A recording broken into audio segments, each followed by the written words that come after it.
ما سره د 0 سبسکرایبر ولا چینل او د روانو سترو زکوري وزه په دې باندې ویډیوګانې اپلوډ کوم. دا ویډیوګانې وزه په ای آی جوړوم او درې پلیټ فارمونو ته اپلوډ کوم: ټیک ټاک، انسټا او یوټیوب شارټس ته. نو ګورو چې په کوم پلیټ فارم باندې موږ ته سپورټ ملایويږي. خنو د ټول نول می فرش اکاونټ جوړ کو او نوم مې ورل ورکړ. دې اکاونټونو د لپاره بس د ویډیوګانو ضرورت نه د ټول نول خو وزه په خپل ځین کې یو سټوري جوړ کړم. دا کوم سټوري چې ما په ځین کې جوړ کړم نو دغه سټوري به موږ تاسو په تصویرانو کې پکاري. نو د تصویرانو جنریټ کولو لپاره به زه واتس اپ استعمالوم. نو زه به واتس اپ ته پرومپټ انټر کوم او دغه ریزلټ په موږ ته سکند کې ملاوي شي. واتس اپ چې موږ ته کوم ریزلټ راکړي نو دا اوس ویډیو پام ته اړیل غواړي. نو د دې لپاره به زه رن مې ایمیل استعمالوم. اخر کار زمونږ ویډیو تیار شو. ویډیو تیارې ده یعنی زموږ د 7 ډیز چیلنج سٹارټ شو. د چینل نیم برته په لاس کې ویل کوم نو ویډیو تر اخره وګورئ. جنوري 1 2025 ما ټیک ټاک، انسټا او یوټیوب ته خپل اولی ویډیو اپلوډ کړه. د ټولو نو اول به موږ د یوټیوب شارټ ریزلټ ګورو. زموږ په اولی شارټ باندې په 24 هاورز کې 175 ویوز او د نننۍ ورځې پورې 562 ویوز راغلي دي.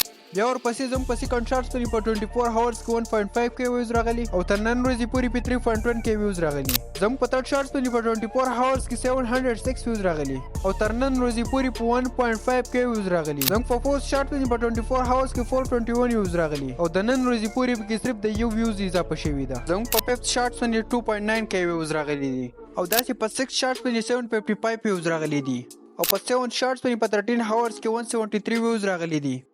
په دې چینل صرف په 7 ویډیوز اپلوډ کولو باندې ما 132 سبسکرایبر حاصل کړه او همدغه سیم ویډیوګانې ما په انسټا باندې هم اپلوډ کړې دي. راځئ چې د هغې رزلټ وګورو. زموږ په فرست ریل باندې 32 ویوز، په سیکنډ باندې 8 ویوز، په تھرډ باندې 113 ویوز، په فورث باندې 18 ویوز، په فیفت ریلز باندې 8 ویوز، په سکسث ریل باندې 6 ویوز او په سکسث ریل باندې صرف 3 ویوز راغلي دي. او کله فالوورز خبره وکړو نو په 7 ډیز کې زموږ 3 فالوورز جوړ شوي دي او بیا هم دغه سیم ویډیوز ما ټیک ټاک ته هم اپلوډ کړي.